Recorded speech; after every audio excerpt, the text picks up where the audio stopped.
날마다 우리와 동행하시는 하나님의 놀라운 은혜와 사랑이 여러분의 삶과 가정 가운데 넘쳐나기를 간절히 축복합니다. 여러분, 오늘은 추수감사주일입니다. 영어로는 Thanksgiving Day라고 말하는 한 해를 인도하신 하나님의 은혜를 기억하며 감사하는 날이라고 할 수 있습니다.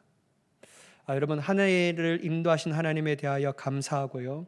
또한 저에게는 어떠한 것을 감사하냐면요, 동시에 남아있는 한 해를 인도하실 하나님의 은혜에 미리 감사하는 날이에요. 물론 2024년이 얼마 남지 않았잖아요. 그러나 여러분, 우리의 일평생 삶을 인도하실 하나님을 기억하며 그 은혜를 미리 감사할 수 있는 진정한 기쁨과 감사가 넘쳐나는 귀한 한 날이 되시기를 간절히 축복합니다. 여러분, 이 감사라는 단어를요, 한자를 파자하면 다음과 같이 쓴다고 해요. 한번 띄워봐 주시면, 달함, 마음심, 말씀언, 표현할 사라고 해요. 풀이하자면 여러분, 마음을 다하여 고마움을 말러서 표현한다라는 뜻입니다. 그래서 여러분, 오늘은 특별히 유독스럽게 하나님의 은혜에 대하여 마음을 다하여 고마운 말로써 표현할 수 있는 우리가 되었으면 좋겠습니다. 오래된 기사를 찾아보니까요, 토크쇼 여왕이라는 오프라 윈프리라는 이분이요, 삶 가운데 매일 습관적으로 하는 게 있대요. 그게 뭐냐면요, 매일 쓰는 감사일기가 있대요. 매일 쓰는 감사일기. 특별히 그녀는 하루에서 일어나는 일 중에서 5가지 감사의 조건을 적는다고 했습니다. 5가지의 감사의 조건을 적는데요. 그게 어떤 거냐면요, 예를 들면 다음과 같은데, 오늘도 거뜬하게 잠자리에서 일어날 수 있어서 감사합니다. 둘째, 유난히 눈부신 파란 하늘을 보게 해주셔서 감사합니다. 셋째, 점심때 맛있는 스파게티를 먹게 해주셔서 감사합니다. 넷째, 얄미운 짓을 한 동료에게 화내지 않게 해주셔서 감사합니다. 다섯째, 좋은 책을 읽었는데 그 책을 쓴 책 작가에게 감사합니다. 이런 식으로 하루에 일어나는 일상 가운데 감사의 것을 적는다고 합니다. 왜 이런 일들을 하냐? 그는 이 감사의 일기를 통해서요, 인생에서 소중한 것이 무엇인지와 삶의 초점을 어디에 맞춰야 하는지를 배웠다고 합니다. 여러분들도 오늘 돌아가시면 오늘부터 감사의 일기를 하루에 의도적으로 5가지 하나님이 나에게 베푸신 일들에 대하여 감사의 노트를 적을 수 있는 귀한 은혜가 있기를 간절히 축복합니다. 여러분, 프랑스 저명한 작가인 빅토르 위고는요, 감사에 대하여 이렇게 얘기했다고 해요. 마음으로 감사하십시오. 그것으로 충분합니다. 추수감사절은 날개가 있어 목적지를 향하여 날아갑니다. 여러분, 감사는요, 분명한 목적을 보여준다라고 얘기해요. 이처럼 감사는 인생을 살아가는 데 있어서 너무 중요합니다. 감사하는 사람의 마음에는요, 슬픔이 자리 잡을 데가 없다라고 얘기해요. 그런데 여러분, 우리는 감사하는 삶이 중요하다라고 얘기하고 알고 있지만 막상 감사하는 삶을 살아가기가 어려워요. 왜 어렵습니까, 여러분? 우리 자신도 좋은 일이 생길 때만 감사하기 때문이에요. 또한 다른 사람이 자기에게 좋은 일을 할 때만 감사합니다라고 말하기 때문입니다. 그래서 이제 여러분, 인생을 되돌아보면 감사합니다라는 말보다 불평하고 불만을 가지고 비난에 관한 이야기할 때가 훨씬 더 많음을 부인할 수가 없습니다. 그러나 여러분, 성경은 우리에게 이렇게 얘기해요. 데살로니가 전서 5장 18절 말씀인데요, 함께 읽어보도록 하겠습니다. 시작. 범사에 감사하라. 이것이 그리스도 예수 안에서 너희를 향하신 하나님의 뜻이니라. 여러분, 여기서 범사에 감사하라고 말하거든요. 범사는 어떤 것을 의미합니까? 우리 삶 가운데 일어나는 모든 시간을 의미하는 거예요. 그 시간 안에는 어떤 것이 포함되어 있죠? 좋은 일이든지 굳은 일이든지 기쁜 일이든지 나쁜 일이든지 기분 좋은 일이든지 기분 상하는 일이든지 어떤 상황과 환경에서도 감사해야 한다는 거예요. 왜냐하면 여러분, 이것은 그리스도 예수를 믿는 믿음 안에서 구원을 향하여 달려가고 있는 우리를 향하신 누구의 뜻이라고요? 하나님의 뜻이에요. 하나님의 뜻. 내 뜻이 아니에요. 세상의 저명한 자들이 우리에게 얘기하는 뜻이 아니라 우리를 창조하시고 구원하시고 우리를 자녀 삼아 주시는 하나님께서 우리를 향하신 뜻이라고 얘기해요. 그러니까 여러분, 우리는 마땅히 하나님의 자녀로서 범사에 늘 어떤 일이 있든지 감사하는 삶을 사는 것이 중요하다라고 할 수 있습니다. 여러분, 오늘 본문의 말씀도 그 뜻과 동일하거든요. 한번 본문 17절 말씀을 보실까요? 17절 말씀 보시면 비록 무화과 나무가 무성하지 못하며 포도나무에 열매가 없으며 감람나무에 소출이 없으며 밭에 먹을 것이 없으며 우리의 양이 없으며 외양간에 소가 없을지라도. 여러분, 하박국 선지자는 이스라엘의 임할 징계에 대한 예언의 말씀을 하나님께로부터 들어요. 그 소식은 어떠한 징계의 예언이냐면요, 바벨론이 유다를 침공함을 통하여 심판을 받을 것이라는 거예요. 여러분, 이 예언의 말씀을 들은 하박국 선지자는 그럼에도 불구하고 처음부터 듣고 바로 하나님 앞에 감사했을까요? 아, 이 예언은 하나님의 깊으신 뜻이 있는 거야. 그 뜻을 깨달아 기뻐할 수 있었을까요? 그렇지 않습니다, 여러분. 오늘 우리가 읽었던 본문 말씀 바로 전구절이 그것을 보여주는데요. 하박국 3장 16절의 말씀인데요. 제가 봉독하겠습니다. 내가 들었으므로 내 창자가 흔들렸고 그 목소리로 말미암아 내 입술이 떨렸도다. 무리가 우리를 치러 올라오는 환난 날을 내가 기다림으로 썩이는 것이 내 뼈에 들어왔으며 내 몸은 초소에서 떨리는도다. 여러분, 하박국 선지자도요, 이러한 소식을 듣고 자신의 민족이 심판받는 것을 봄을 통하여 느껴야 할 고통을 생각하자요, 자신의 창자가 흔들릴 정도로 어렵습니다. 입술이 떨리며 뼈가 썩는 것 같은 고통과 심한 공포를 느끼게 되는 거예요. 여러분, 이건 너무 자연스러운 감정이에요. 듣자마자 할렐루야 외치는 사람 데리고 와보셔요. 여러분 갑자기 찾아오면 안 되는데 데려와 보셔요. 없어요. 아무리 하나님의 뜻을 대언하는 선지자로 부름받은 하박국이라고 할지라도 그도 하나의 연약한 인간이었다라는 거예요. 이러한 절망적 일들이 곧 올 것이라는 이야기를 듣고 바로 감사하고 기뻐하는 것은 무척이나 어렵다라는 거예요. 그러면 어느 정도로 절망스러운 상황이었기에 그는 두려워하고 무섭고 떨렸을까? 바로 17절 말씀인데요. 한번 보세요. 비록 무화과 나무가 무성하지 못하며 포도나무에 열매가 없으며 감람나무에 소출이 없으며 밭에 먹을 것이 없으며 우리의 양이 없으며 외양간에 소가 없을지라도. 여러분, 이스라엘 백성들이 하나님의 심판을 받아 겪어야 할 상황은 무화과 나무가 싹이 트지 않고 포도나무에 열매가 없을 것이고 올리브 나무에 수확할 것이 없으며 밭들이 먹을 것을 내지 못하며 심지어 우리가 있고 외양간이 있어도 그 안에는 양떼와 소가 없다라는 거예요. 한마디로 어떤 상황입니까, 여러분? 인간 생존이 불가능한 상황이라는 거예요. 아주 절망적입니다. 아주 비관적이에요. 인간이라면 누구나 포기할 수밖에 없는 상황에 놓여져 있다라는 사실을 하박국이 아는 거예요. 그러니까 여러분, 하박국이 처음에 이 소식을 들을 때 이러한 상황이 올 것이기에 너무 두렵고 떨리고 무서웠다라는 거예요. 사랑하는 여러분, 만약 있어서도 안 되겠지만 여러분들 또한 이러한 상황 가운데 놓이면 감사할 수 있겠어요? 기뻐할 수 있겠냐고요. 한번 스스로 질문해 보세요. 저는 100번 이러한 상황까지 올더라도 감사하는 건 어려울 거라고 생각합니다.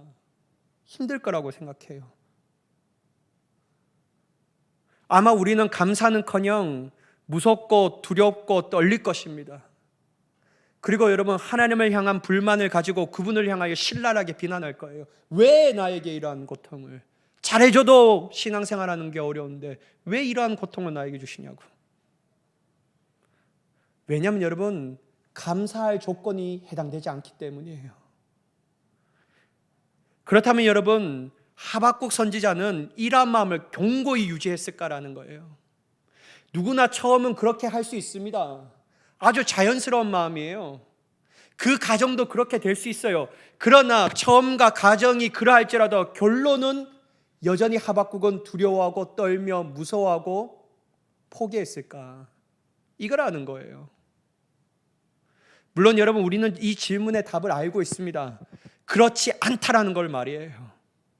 하박국 선지자도 자연스러운 마음이었지만 두렵고 무섭고 떨린 그 마음을 뒤로 한 채 도리어 전혀 다른 생각과 전혀 다른 마음으로 결론을 삼고 있다는 것을 볼 수 있는 거예요. 한번 본문 18절 말씀 보실까요? 한번 같이 봉독하겠습니다. 시작. 나는 여호와로 말미암아 즐거워하며 나의 구원의 하나님으로 말미암아 기뻐하리로다. 여러분, 하박국 선지자는요, 비록 우리가 그러한 절망적인 상황 가운데 놓일지라도 그럼에도 불구하고 그는 즐거워할 것이고 기뻐할 것이라고 결단해요. 바로 조금 전까지는 두려워하고 무서워하고 떨고 있는데 지금은 마음이 바뀐 거예요. 도리어 기뻐하고 즐거워하겠다라고 결단하는 거예요. 도대체 여러분, 하박국 선지자에게 무슨 일이 있었기 때문에, 무슨 역사가 일어났기 때문에 그렇게 된 것일까요? 어떻게 이렇게 자연스러운 처음의 마음을 떨쳐버리고 그 마음이 확 바뀌어졌을까요? 여러분, 그 정답을 알기 위해서는 다시 한번 본문 18절의 말씀을 봐야 합니다. 여러분 잘 보세요. 나는 여호와로 말미암아 즐거워하며 나의 구원의 하나님으로 말미암아 기뻐하리로다. 여러분, 하박국 선지자의 마음이 변화된 결정적 이유는 다름이 아니었어요. 상황이 바뀌어졌어요? 환경이 바뀌어졌어요? 아니에요. 동일해요. 여전히 그러한 상황은 피해갈 수 없는 상황이라고 자기는 믿고 있는 거예요. 상황과 환경은 그대로였지만 그의 마음이 변화된 결정적 이유는 뭐냐면 하나님이었어요. 그는 나는 여호와로 말미암아 즐거워하며 나의 구원의 하나님으로 기뻐할 것이다라고 고백해요. 여러분, 이게 뭡니까? 상황과 환경은 그대로지만 그럼에도 불구하고 이 상황 가운데 나는 즐거워하고 기뻐한다라고 얘기하는 거예요. 무엇 때문에? 하나님 때문에 말이에요. 사랑하는 여러분, 우리가 이 신앙을 배워야 합니다. 우리 또한 절망적인 상황과 환경 가운데서도 두려워하고 무서워하고 두려워 떨 수 있어요. 여러분, 이거 자연스러운 감정입니다. 이 본능적 감정이기 때문에 그걸 막을 수가 없어요, 처음부터. 그러나 그것은 우리의 결론이 되게 해서는 안 됩니다. 우리 또한 하박국 선지자처럼 그러한 자연스러운 마음을 떨쳐 버려야 되는 거예요. 처음과 가정은 그럴 수 있지만 그것이 우리의 결론이 되게 해서는 안 되는 거예요. 왜냐하면 우리에게는 전능하신 하나님이 계시기에.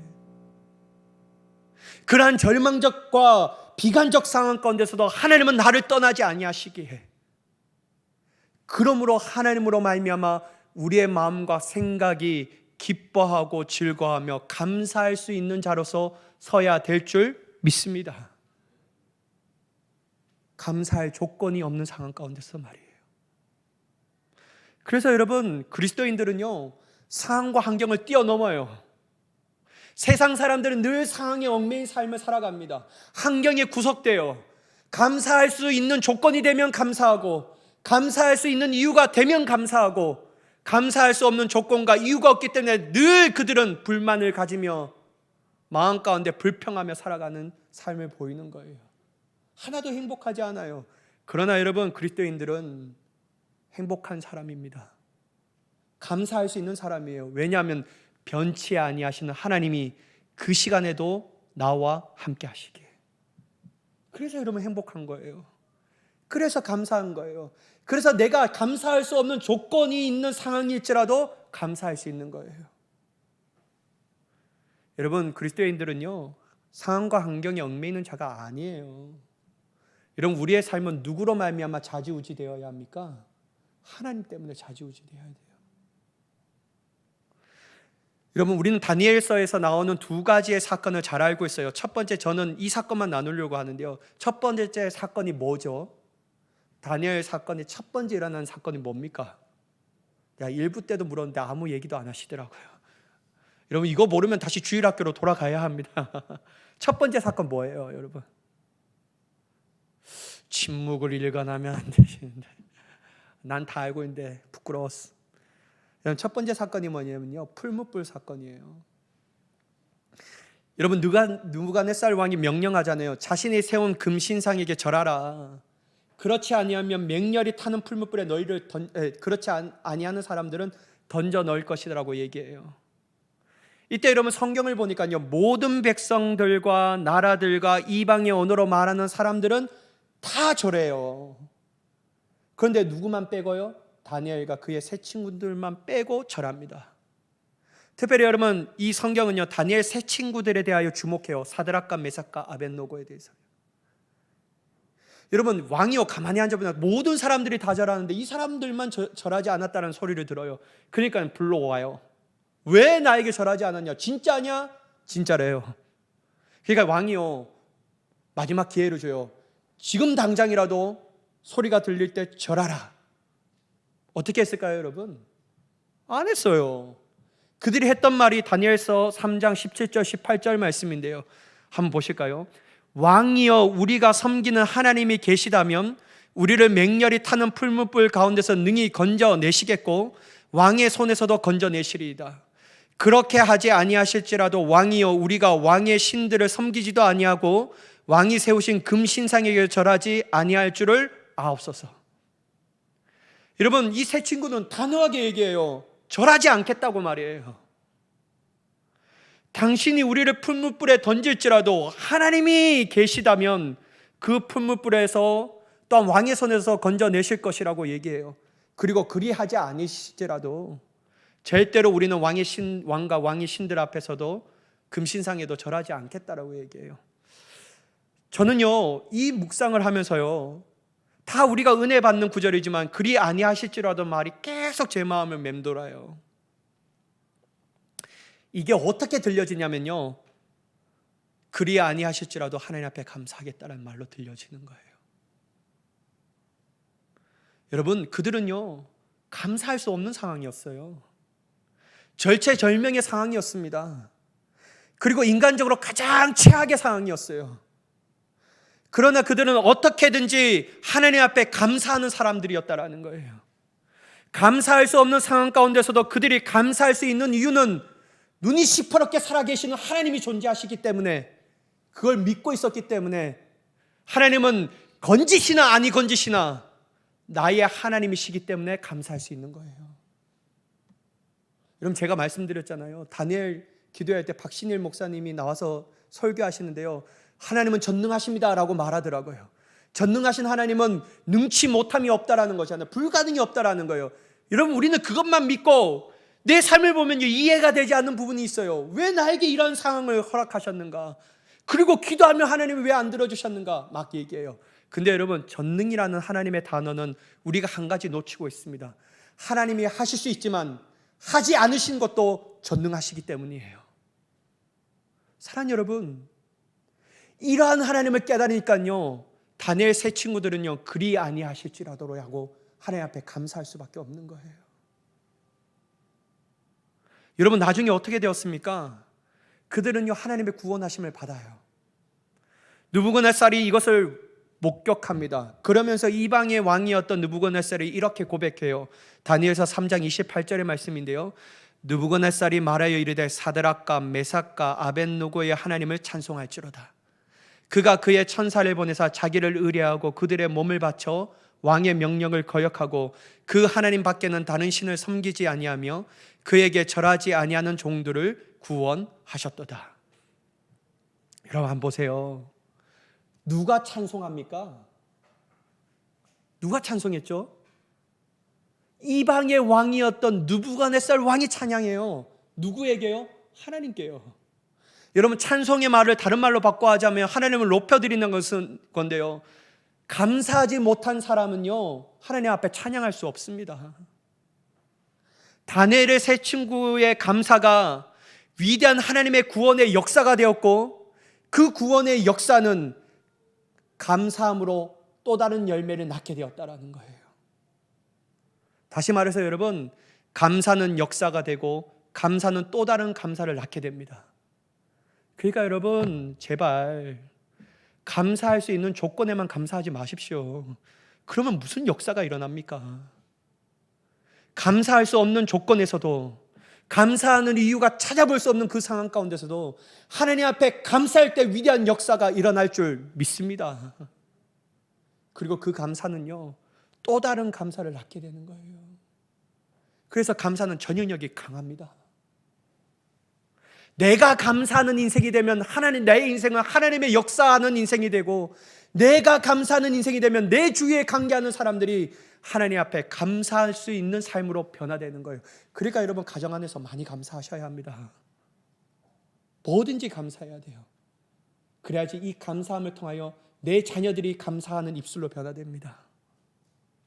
늘 불평하고 늘 불만을 가지고 늘 하나님을 비난하며 인생 사람들을 비난하면요, 그건요 전염이 되어서요 비난하는 인생을 살아가게 되는 거예요.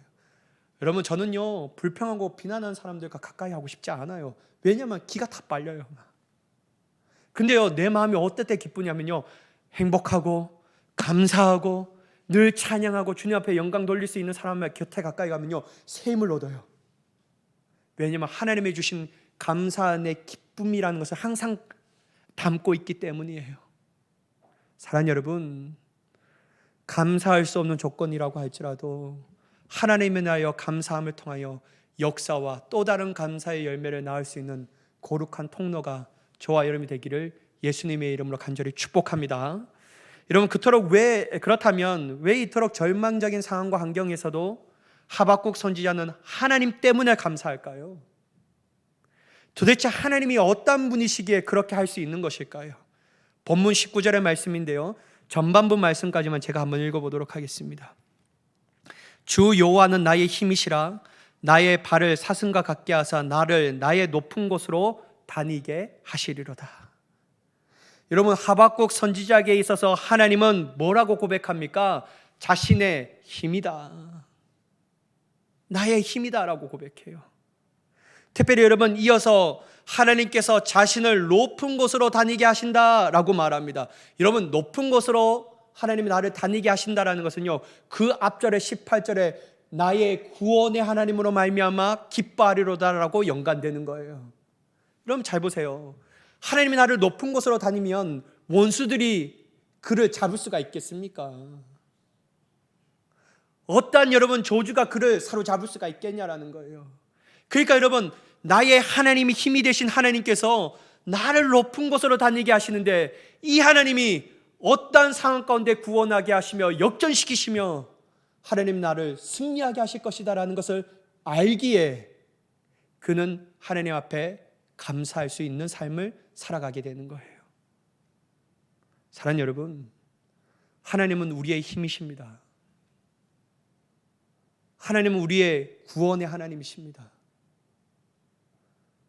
하나님께서 우리와 함께 하신다면요, 어떠한 상황과 환경일지라도 이러한 하나님 때문에 우리는 찬양할 수 있는 거예요. 왜냐하면 승리를 주시는 하나님이시기 때문에, 역전시키시는 하나님이시기 때문에, 힘이 없고 연약한 나이지만 힘을 주시는 하나님이시기 때문에 우리는 능히 일어나 기뻐하고 감사하고 즐거워할 수 있는 자가 되는 줄 믿습니다.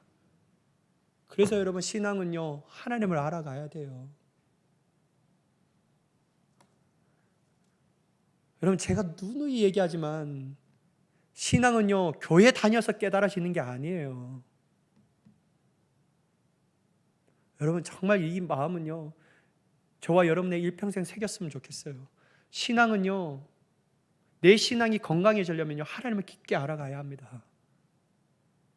고난을 이길 수 있는 비결도 하나님을 알기 때문에 이기는 거예요. 하박국 선지자처럼 말이에요.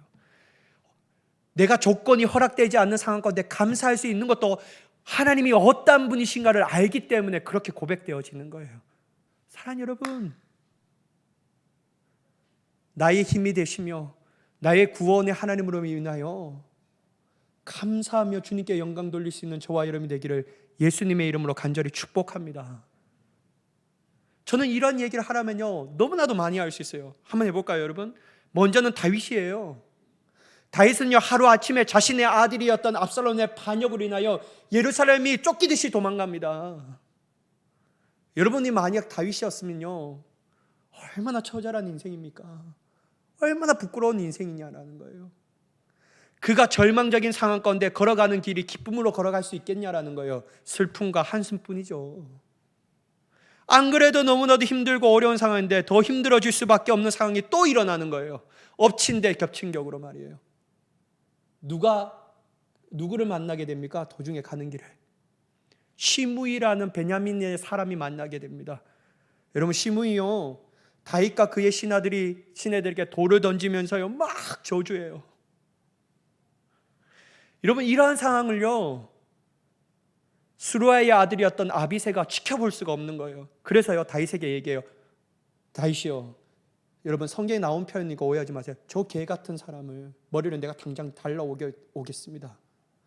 허락해 달라는 거예요. 근데 여러분 다윗이요 이때 뭐라고 얘기하는지 한번 보세요. 사무엘하 16장 11절 12절 말씀인데요. 또 다윗이 아비새와 모든 사람들에게 이르되 내 몸에서 난 아들도 내 생명을 해하려 하거든 하물며 이 베냐민 사람이냐 여호와께서 그에게 명령한 것이니 그가 저주하게 내버려 두라. 혹시 여호와께서 나의 원통함을 감찰하시니 오늘 그 저주 때문에 여호와께서 손으로 내게 갚아 주시리라 하고. 사랑하는 여러분, 다윗은 그냥 두라는 거예요. 왜요? 이것 또한 하나님께서 명령하신 것이라는 것을 알았기 때문이에요. 그리고 그 이어 뭐라고 얘기하냐면요, 하나님이 나의 원통함을 감찰하시겠다라는 거예요. 여러분, 사람에게 원통함은 있는 거예요. 자연스러운 마음이죠. 그죠? 반응을 보셔봐요. 자연스러운 마음이죠, 원통함. 근데 뒤에 뭐라고 얘기합니까? 여호와께서 이 저주 때문에 선으로 내게 갚아주시라는 믿음이 있다라는 거예요. 이건 뭡니까? 감사함을 통하여 믿음으로 고백하는 거예요. 결국 하나님이 나에게 선을 베풀어 주실 것이다. 그러니까 여러분 감사할 수 있는 거예요. 그러니까요 잠잠할 수 있는 거예요. 여러분 저 같으면요 일어났습니다. 사지를 잘라 주일하실 감사 할렐루야. 주님 죄송합니다.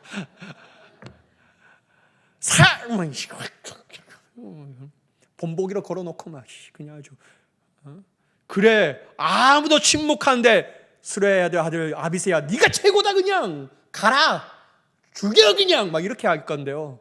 근데 다윗은요 잠잠하는 거예요. 왜냐면요 하나님이 어떠한 분이신가를 알았어요.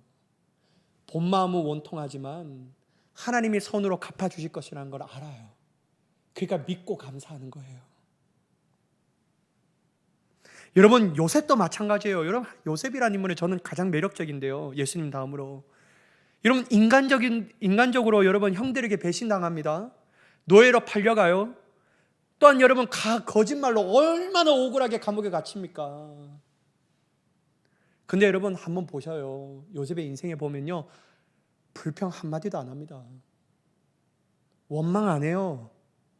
저주 안 해요. 억울하다고 소리치지도 않아요.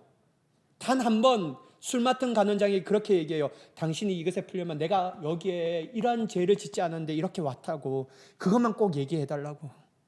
그때 딱 한 번만 얘기하죠. 다른 데 얘기 안 해요. 여러분 왜 그가 이러한 도리어 불평하고 불만함을 가지고 살아가는 것이 아니라 성경은 그에게 형통한 삶을 살았다라고 왜 얘기할까요? 그는 삶을 감사함으로 살았다라고 얘기할 수 있잖아요. 어떻게 그럴 수 있었을까요? 왜냐하면 그는요 하나님의 능력의 역사를 믿었고 체험하였기 때문입니다. 요셉을 판 형들이 아버지 야곱이 죽게 되자 두려워요. 왜냐하면 혹시나 아버지가 살아계실 때는 자기를 죽이지 않았지만 아버지가 죽고 난 뒤에 그 일 때문에 우리를 죽이지 않을까라고 염려하는 거예요. 그래서 이러한 형들의 생각과 마음을 알았던 요셉은 다음과 같이 고백합니다. 창세기 50장 20절의 말씀인데요, 한번 같이 읽어볼게요. 시작. 당신들은 나를 해하려 하였으나 하나님은 그것을 선으로 바꾸사 오늘과 같이 많은 백성의 생명을 구원하게 하시려 하셨나니. 결국 여러분, 요셉도요, 지금 당한 상황과 좌절과 절망으로 인하여 마음의 결론을 내리지 않는 거예요. 누구를 바라봤습니까? 하나님. 어떤 하나님요? 나쁘시게 하시는 하나님? 그게 아니에요. 선으로 나로 함께 하신 하나님, 역전시키신 하나님을 봤다라는 거예요. 그러니까 감사한 거예요. 그러니까 여러분, 형들을 죽이지 않고 선으로 대해 줄 수 있는 거예요. 사랑하는 여러분, 2023년 뒤돌아보면요, 왜 우리는 그토록 감사하지 못했을까요? 왜 여러분 우리는 그토록 불평하고 불만하고 나는 억울하다라고 말할 때가 더 많았을까요? 왜냐하면요, 우리 또한요, 뒤돌아보면 내가 생각하는 감사의 조건이 하나도 없었던 거예요. 내게 있어야 할 감사의 이유가 찾아보지 못했다라는 거예요. 내 조건과 내 기준을 세웠던 이유가 없기 때문에 감사하지 못하고 도리어 불평하고 원망하고 불만하고 하나님을 비난할 때가 많았습니다. 그러나 여러분, 만약 우리의 감사의 조건이 하나님이며 감사해야 할 이유가 구원하신 하나님이 자신의 힘이고 역전시키신 하나님이 나의 하나님이라고 믿는다면 감사하지 않을 수 있을까요? 만약 우리가 그렇게 믿고 확신했다면, 하나님이 나에게 전적으로 감사의 조건이고 이유였다면, 하박국처럼, 다니엘의 세 친구처럼, 다윗과 요셉처럼 우리는 그 하나님으로 인하여 감사하고 기뻐하고 즐거워하며 찬양을 올려드린 줄 믿습니다. 여러분, 2024년 얼마 남지 않았어요. 2024년 우리와 여러분 송구 영신 예배 얼마 남지 않았잖아요. 그때 여러분 우리가 같이 함께 감사함으로 인생을 결론 지었으면 좋겠어요. 2024년 송구 영신 예배가 돼도 여전히 슬퍼하고 여전히 하나님은 나에게 아무것도 해준 것이 없어. 내가 감사할 수 있는 조건이 아무것도 없어. 뭔 이 하나님 앞에 감사할 수 있을까?